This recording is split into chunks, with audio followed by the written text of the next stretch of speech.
Du fotograferer den ene dagen i studio, andre dagen så kan du være ute og fotografere statsministeren og mange andre viktige personer.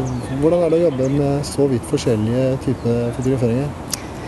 Det er jo det som er veldig, veldig givende, synes jeg, da, å kunne være ute litt der tingene skjer i litt annet tempo. Og da kunne komme hjem og gjøre en annen type jobb, hvor du kan sitte og ja, når man etterredigerer familiebilder og portrett av barna og sånn, så blir jo det penere produkt enn et pressebilde. Så det er litt moro å kunne gjøre de forskjellige tingene. Pressebildet er jo noe som skal fanges i nuet, og det er litt som å gå på jakt, har jeg sagt, at man blir satt under like vilkår kanskje med mange andre fotografer, da. Og så er det om å gjøre å forutse hva som skjer hele tiden. Vil politikeren gå den veien? Vil han gå den veien? Vil han håndhilse på den først, eller dem først? Vil han snu seg den veien? Og være på hugget hvert sekund, altså få tatt de bildene som kanskje ikke andre klarer å fange, da. For det er jo veldig mye sånn, man fotograferer presse, at det er sånn standard oppsett på bildene som man lett kan gli inn i og prøve å få tak i, men derfor er det litt moro å prøve å gjøre litt utenom disse standardoppsettene, da. Du har jo fotografert mange kjente personer, og blant annet så fotograferte du en fredsprisvinner. Hvordan er det å kunne stå alene med dem når du fotograferer? Er du nervøs? Nei, jeg er egentlig ikke det. Det er stort sett mennesker som er vant til å bli fotografert. Så de er ganske samarbeidsvillige og vet hvordan game er. Så det er egentlig en lettere ting enn å fotografere folk som blir litt oppgira når de blir tatt bilde av.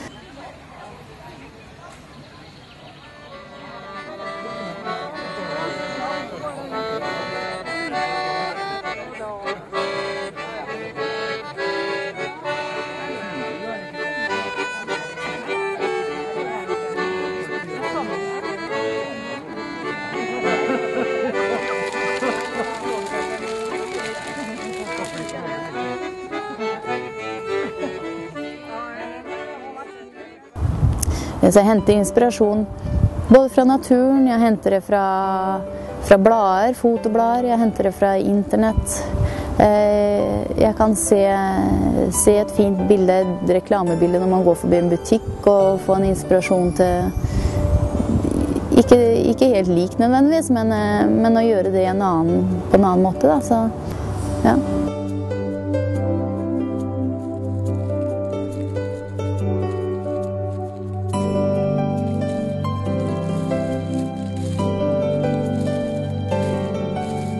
Det er ofte jeg tar med meg kamera når vi skal ut på tur, og da, når man først begynner å fotografere ute, så kan den henge seg helt opp i det.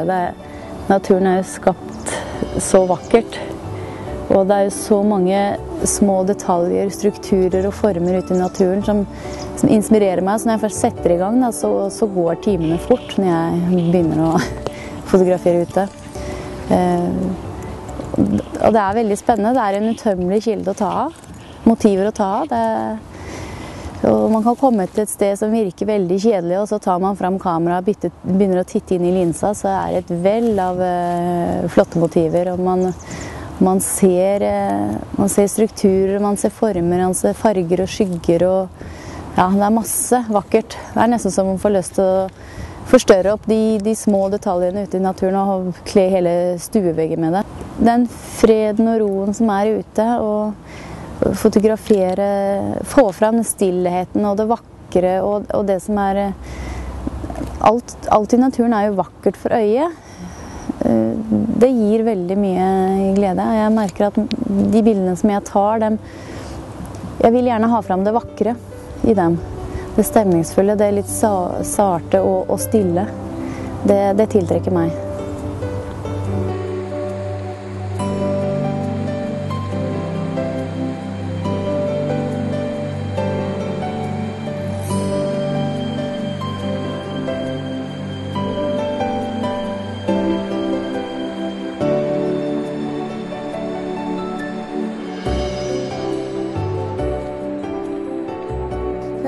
så tar du gjerne hånda ned på bilen, ja, Bjørnar. Ja, der kommer jo paret da, pent og pynta, og kan jo ikke bli bedre. Og man finner jo locations stort sett ute da, som veldig flotte og egnet til et sånt flott par. Og så skal man da gjenspeile den kjærligheten de har til hverandre, blikkontakten, ømheten og forelskelsen, og det alltid veldig givende. Og de omgir seg mye fint da. De har jo som sagt pent tøy og flotte buketter og forlovere som har pyntet seg, og kanskje brudepiker og Marion Hastin.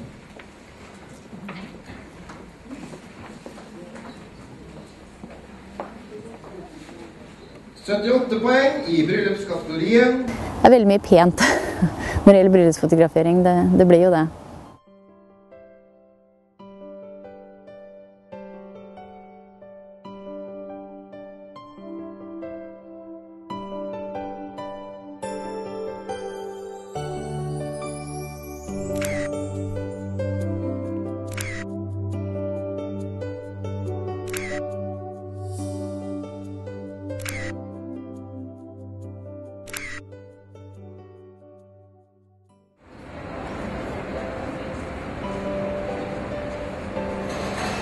Det har vært veldig godt mottatt, for mye skryt, og det har vært veldig moro. Jeg føler at jeg ønsker å fremstille kroppen på en annen måte enn det vi forbinder med nakenkropp. Det på en måte litt sånn fysj, og nakenhet, det bare porno fælt og skittent, men jeg synes jo kroppen en veldig flott innretning. Så det jeg ønsker med mine aktbilder, det å å gjenspeile formene da.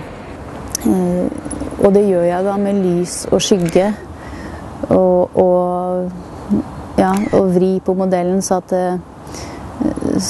at det kommer fram det som vakkert med kroppen da. Vi har jo alle noe som vi ikke synes så vakkert, og det klart at så lenge man kan lyssette det som man synes fint, så kan man jo også skjule litt det som man ikke synes så fint. Og jeg opplever ofte at de som kommer og tar aktbilder, de jo litt spent til å begynne med, og når de går ut så de veldig fornøyd. De gira, og de synes det har vært veldig morsomt å gjennomføre en sånt nå, og de har fått sett litt bilder underveis hvordan det blir, og da blir de enda mer gira. Så det gir en veldig positiv følelse til mange av de som går ut, og da det veldig givende også. Og akkurat med akt så det sånn at man blir nesten mer og mer på hugget til å finne motiver dess lengre ut i fotoseksjonen man holder på, så det blir ofte at man går litt på overtid med den egentlig oppsatte timen man skulle fotografere da. Jo, når bildene tatt, da begynner jobben. Da skal de inn på PC, da skal de arkiveres, de skal sorteres og navnsettes, noen skal slettes, og så skal det plukkes. Det jeg gjør at jeg peller de ut de beste bildene, og så får kunden komme og velge derfra. Og når de har valgt de bildene de vil ha, så begynner etterarbeid på hvert enkelt bilde. Så går jeg ut i hytta, der har jeg monteringsstudio. Der legger jeg på bakplate på de bildene som litt større og finnes det. Jeg legger på overflatebehandling på de som har bestilt det. Jeg monterer lerretsbilder og kapper og klarer bildene. Hos leverandøren Lundeby, der preger de de mest eksklusive albumene jeg har her inne for hånd. Det skikkelig håndarbeid. Man tar de fysiske messingbokstavene og setter da inn i pregemaskin og finner fram da skinnalbum eller hva man skal prege, og bruker da sort folie, gullfolie, sølvfolie og presser dette her inn. Det jo et håndarbeid, så det mellom noen kunder lurer på hvorfor ting koster, men det altså blir gjort på en gammel håndverksmåte.